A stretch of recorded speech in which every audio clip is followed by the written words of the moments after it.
Dadi babu nang luar negeri kuwi harus jujur ya, Bolo ya. Harus jujur ki nomor satu. Ki terutama kanggo kanca-kanca kabeh sing isih non ya, harus jujur iku. Nek kalian nang negara sendiri sih gak jujur ya mungkin piye ya, nggak begitu berat gitu loh. Kalau di luar negeri sini loh, itu peraturannya kayak abot ya, Bolo. Hati-hati ya. Harus jujur nomor satu.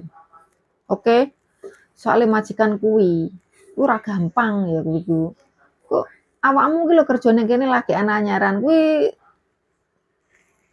oke ya sing ngono kuwi kejadian ya Bolo ya. Ade digasangi opo-opo ngono kaya emas-mas, dhuwit ngene lho Bolo.